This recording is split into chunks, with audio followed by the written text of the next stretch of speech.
and welcome to Living Unapologetically Beyond the Uniform. I'm your host, Renee Jones-Hudson, and I am excited to have you with me today. This podcast is all about empowering veterans, especially females, to embrace their next chapter with purpose, with confidence, and with resilience. But today's episode is a little different and very special. This episode is dedicated to the male veterans who tune in every week and support this show. Your support and your presence have meant the world to me, and I'm honored to recognize your journeys and your contributions. So, for this special episode, I'm excited to introduce our first male guest, Anthony Edwards Jr. He is a veteran, an entrepreneur, and a tech expert. He served in the Army as an avionics system repairer and participated in OIF 2006 and 2007, which is Operation Iraqi Freedom. And after his service, he earned his bachelor's degree in computer science from Fordham University and entered the tech industry as a full stack developer. I had to practice that. But his journey didn't stop there. He co founded EatOkra, a platform that's become a game changer for supporting Black owned restaurants across the country. But here's a fun fact: Anthony and I are not complete strangers. He's actually served with my husband. And at one point, I don't know if he remembers this, but he was our photographer. So I've had the honor of seeing Anthony's journey firsthand. And I can't wait for you all to hear about his incredible path from soldier to tech innovator and community leader. His story is a perfect example of what it means to live unapologetically beyond the uniform. So, welcome to the show, Ed. Hey, Renee, thank you so much for having me on the show. I'm really excited I'm an honor to be your first male on the show, so that's even cooler, I guess. Yes. But yeah, no, I don't even remember that photography shoot, that photo shoot. What did we Yes. do? I don't even know. Rebecca, remember she was preemie. You came down. Oh, You were in Williamsburg, so I knew you didn't remember that. wow. Yeah, Okay, yeah. okay, okay. Just got her out the hospital. You came down and visited us, and you took a whole family, did a whole family shoot for us. Got it. Yeah. But thank you. I am so excited that you decided to come on. Thank you. But so I want to start with asking you your why. Like, what prompted you to push forward and build something meaningful, like with Okra? Just give me your spill on that.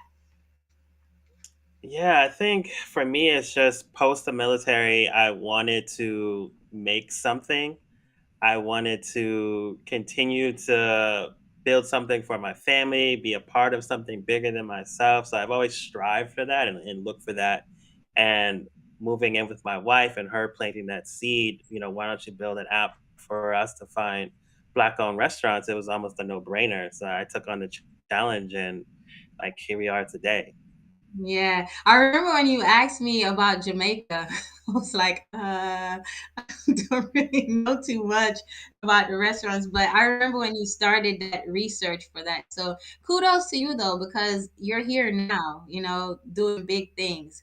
So I want to talk about your journey from serving in the army to becoming a tech entrepreneur. What was that transition like for you? And what were some of the lessons that you took from your military service into the civilian world? Yeah, I mean, it's scary. I think when you're leaving like a secure job, like, all I got to do is just show up in the right uniform and be on time and like you're good. In the Yes. military, that's all you got to think about and do. But Yep. like when you take that chance to go out into the civilian world and almost be on your own, be in your own uniform, your own time, what you ever deem time is Yeah. appropriate, so but I took it serious when I got out. I went to school. I went to community college at Ulster County Community College for computer engineering. And then at the same time, I joined the Air Force Reserves. So I actually had to leave again for another 9 months, where I was Oh, wow. stationed in in Texas for a little, yeah, in Texas for a little while. And Okay. so during that time, I ended up switching schools to Fordham University in the Bronx because I wanted to be closer to the city because I was still an avid dancer at the time. And so I Oh wanted to yeah, get I back forgot into about that. dancing and background dancing. And so Yeah. that's a fact that a lot of people don't know is that I'm originally Oh like my my heart of God. hearts is dancing, and it still is to this day. I still have a huge passion for it, but um, that's the reason that took me to New York City. And so schooling started to get really tough. So I had to make a choice. Either do I continue this dance thing or do I like go to school? And so me, I'm like an A B person. Like I need a backup and a backup with a secure Yeah. job. I love Yeah. technology. I was going to school for computer science at this school, not computer engineering like I originally wanted to. So I took it serious. I ended up passing, got good grades, decent grades. And I got a job right after that working full stack as a full stack engineer building a site called Building Block, which is a construction management software platform. Mhm. And so a little after that, I met my wife. We met on Tinder after I got my first job. And so we were together. She planted that seed, as I said before. And then, now we have Eat Okra. But, throughout all of it, I had to always fall back on my discipline from the Yeah. military and commitment and dedication. And so I always have to be serious. I want to like, be somebody. I want to be something. I Right. don't want to, I want to have success, and so that's that process of iteration. Is that mission is like get the job done, get the education done. It's Yeah. build this business. It's make sure people are using it. So it's always evolving, but I definitely fall on those skill sets and that mindset of my military background. Yeah, I would say I think for many of us, if I can speak for all of us, that military background, it is really like a foundation for many of us. We can always fall back to those things that we learned from that. But that I forgot that you were a dancer, Ed. I forgot all about that. I remember now that you said it. All right. So, and kudos to you and your wife. Like that's exciting that you have that partner. I mean, you guys built this together. So, I mean, that's a big accomplishment. All right. Yeah, she's So, an integral part of our success. I could yeah, not have done it without her. yeah, So yes, and that's important. That's important to have that. So you built a platform that supports Black-owned restaurants, which was inspired by, like you said, your family, your wife, own your own entrepreneurial experiences. So how did those early influence shape your vision for Eat Okra? Um, I think it started as just how do we find black-owned restaurants in a new neighborhood? We were Yeah. solving our own problem. My wife is from the Bronx, born and raised in the Bronx. I was living in upstate. Well, lived not born, but I was raised in upstate New York pretty much my entire life. So for me, New York City was brand new. For her, Brooklyn was new, and so moving into this neighborhood, not knowing where to go. It's just like where are all the black owned restaurants?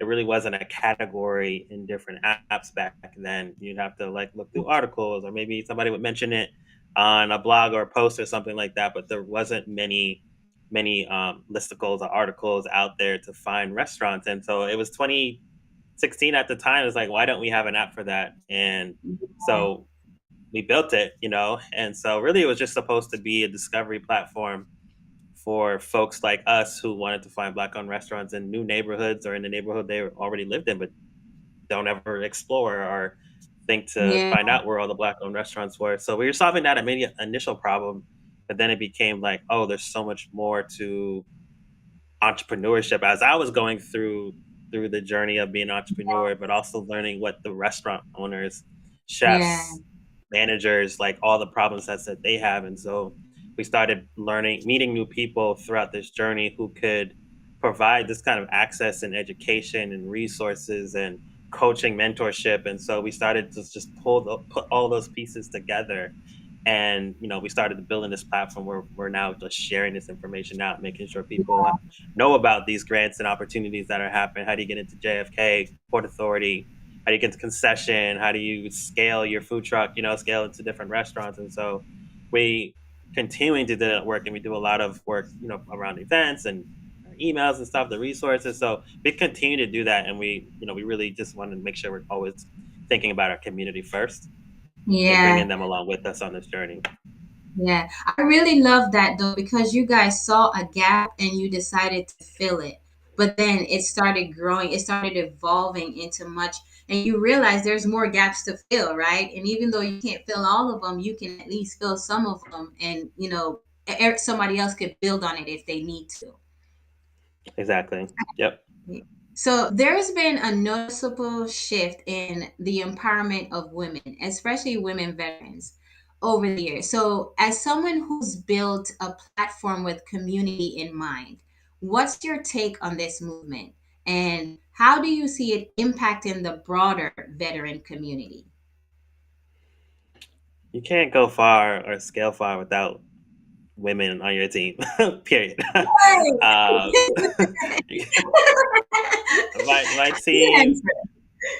it's a non-starter to not Yeah, be diverse in your employment, to not build products for everyone, to not have women on your team, like specifically.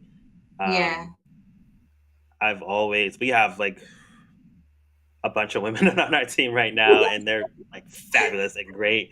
Get get things done or get shit done if I say on time. Like they come correct and they put me together. They get me all the way together. So um, I think I don't know why this is even a discussion or an issue. yes, I agree with you. You know what? And it's funny. Rod and I are in the military, and it's crazy even to this day. People will acknowledge his service, but not mine. People refer to him as serving, even though I say I served, but it's like, why do you think it's so difficult? Or I don't even know if it's a difficulty, but why do you think it's a situation where women are not recognized as soldiers or as serving? And this is from your perspective. What do you think that is? Um, this idea of the what a soldier is supposed to be that can't be understood by those that don't look like us. You know, I think even I'm 5'6". What I mean, I'm not 6'2", and so in the army, I'm always in the back of formations because they want Yes. that big, broadly man to be in the front of all things. And you know what I Yeah. mean? And they're often shitty soldiers or shitty, I mean, not often, like they can be like the rest of us. They're not better. They're not anything more than just being 6'2" and having a stature. And so a lot Yeah. of people try to associate that with leadership, that look Yeah. and feel as they fit the part. They're a soldier. You know what I mean? And I don't agree with that. Yeah. But we still Yeah. have the mindset of the 1940s. Yeah. You know what I mean? Like those type of people that still have that kind of same mindset, and it's just unfortunate. I mean, I could go down a whole there's a psychological thing behind that, but we're not going to go down that rabbit hole today. Okay. So, do you think the shift towards women's empowerment has changed the way men, particularly male veterans, navigate their own roles and sense of purpose in society? Repeat the question. So, do you think the shift with the women's empowerment has changed the way men, particularly male veterans, navigate their own roles and their sense of purpose in society? In certain demos, I guess. For me, it's never been an issue to not work with women or to think that women can only be put into a certain box. You know, Yeah, I think we do have to be real about certain like jobs, or if it right. comes to like a lifting things heavy. Of course we have to have Yeah, men in certain positions, but there's no reason why women are not right there with you. You know what I yeah. mean?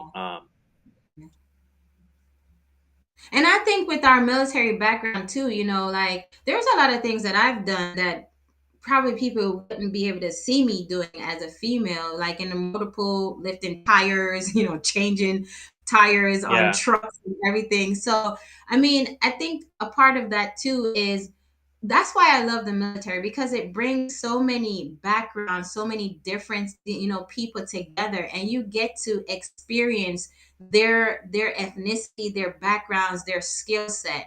And I think that's why, as soldiers, we are more open to that idea of community, of working together. But for some reason, Yeah. it doesn't translate sometimes in the civilian sector. They can't see the female doing this Yeah. or Yeah, for sure. Like the military is a big culture hub. Like I remember yes, going to basic and the guy, the drill sergeant was like, "How many people have never seen a black person before?" And at least like four other soldiers raised their hand. And I went to Fort Benning. I went to Fort Benning, and yes, so it was like for them, it was like a straight culture shock. For us, like I grew around. That was what I grew yeah, up with. So, but yeah, for them, you know what I mean? And it's that same kind of thinking. Like if you don't get outside your region or your town, you're just gonna be stuck with the same ideas that your parents and grandparents had. That's just the right, same echo chamber, so you're right, never going to understand like the strength of the woman, especially if you're in an area that really like speaks to yeah, that or is like puts women in the house and don't do yeah, physical labor or other things. You spoke about lifting tires. Like, yeah, I've seen a lot of women do things that I didn't know was possible growing up in upstate New York, and I'm just like, wow, okay, that was awesome, and so it's, you're actually like, it's important that we are being diverse and having yeah, those conversations and bringing other people to the conversation, other new perspective to the conversation, and just those people typically have not or will not get out of their own box and yeah, allow other yeah, folks to kind of help shape their experiences, help shape their behaviors or thoughts or yeah, value system. You know what I mean? It's like the military was really great for that. And they yeah. did a lot of work to make sure that we each understood where each other was coming from as well. I agree. I agree. All right. So last question about the women empowerment, and then we're gonna move to Eat Okra. Okay. So where do you see this movement for women's empowerment in the next 5 years? And how do you think men can be active supporters in a way that feels authentic and meaningful? And I think you're kind of like an example of with your wife. Like you can answer it to that in that perspective. Yeah, women's empowerment, I think, is only going to get stronger. I think women are going to continue to prove or dispel the status quo. They're still going to create amazing businesses. They're going to continue to start businesses. Women are the starting the most businesses out of anyone, especially Black women are starting the most women Yes. businesses out of anyone. And I am really excited to support in any way I can and champion that. And if that means mentoring more on my side so that they're able to excel in whatever skill set I'm able to bring to the table, I'm really happy to do that work with them and alongside that, and just making sure I do my job as a leader, a CEO, and make sure that I am supporting in any way I can, like being on your podcast or things like that. So just making sure that I'm not I silent in my advocacy or support. And yeah, so yeah, I mean, and making sure that I'm pushing my wife to yeah. be more of a face and more of the things and speak to Yeah. her experiences as CEO and a leader and all the things as well. Yeah. One of the things that I've noticed too as a coach is that a lot of female veterans, we tend to, and I don't know, I don't really exactly know how to like phrase this, but it's like we shrink, right? We start doubting our contributions, our worth. And then, we sometimes feel like we don't have a voice, we don't belong in the room. So, but like you said, there's a shift coming, and we're communal anyway. So, I feel like if we just keep lifting each other up, like you said, that it's just going to get stronger in the years to come. All right. Yeah. Go ahead. Go ahead. No. No, yeah, definitely. Just keep lifting each other up, keep showing up for one another, keep encouraging, whether publicly, privately, just making sure that even as women, you're still gathering and organizing together and, Yes. really just being each other's accountability partner, Yes. so that Yes. you guys can like make sure these things are really happening and you're hitting your goals and you're talking about your personal guilt, Yeah. your your uncomfortableness, um, and dispel those ideas that you have in your head.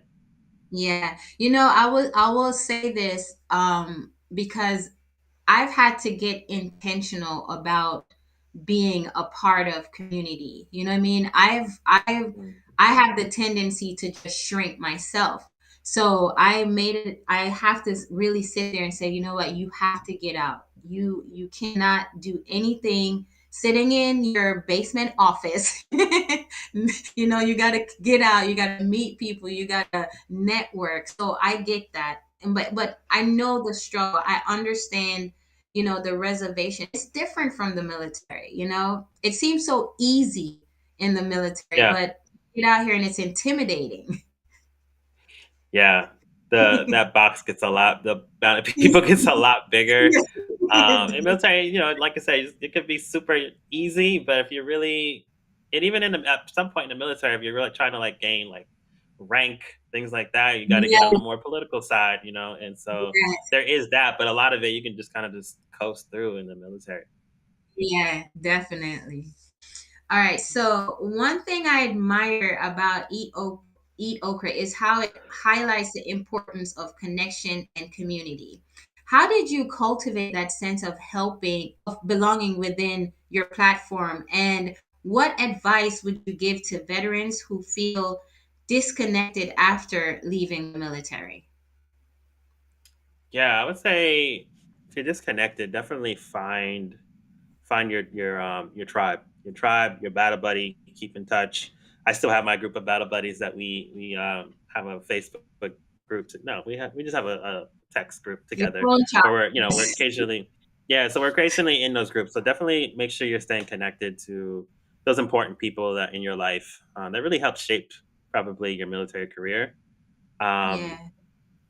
and just making sure that your other places as veteran groups, get on the different chats to find different veteran groups, people that have shared similar experiences. I don't know if it's PTSD or just you want that camaraderie or that kind of military Yeah. mindset of people you want to be around. um so it does feel kind of lonely because when you come home it's just like you have no discipline. You're like judging everybody as like they don't have discipline or they don't have like they don't make their bed. They're not working out. There's so many things. It's like, ugh, like I'm better than you or Yeah. something like that. Like I feel like I had a moment of that for a little while when I got out the Yeah. army. Yeah. I don't have that anymore. Although I did run like 2 miles today, I definitely would not have passed the PT test. With what I read today, it was pathetic. But you still want I some for feel people that have like a certain standard around you. Maybe that's Yeah. you find that by getting outside of your norm and just putting yourself out there to get into new groups, find new friends and stuff like that that you can actually have community with. And so with Eat Okra, we have this platform of people who have a need to want to find and support Black owned businesses. And so we Yeah. are the platform that's that resource for you that you can open your app anywhere you are inside the United States, soon to be outside the United States. But you're going to find Black businesses, and I don't mean just soul food. Right. I mean like Caribbean food. I mean even Italian food or Chinese food Yeah. that's from a Black owned business, Black ownership. So we are making sure that we're dispelling those myths, and really like making sure we're loving on the full diaspora of the community and what they're Yeah. doing. And so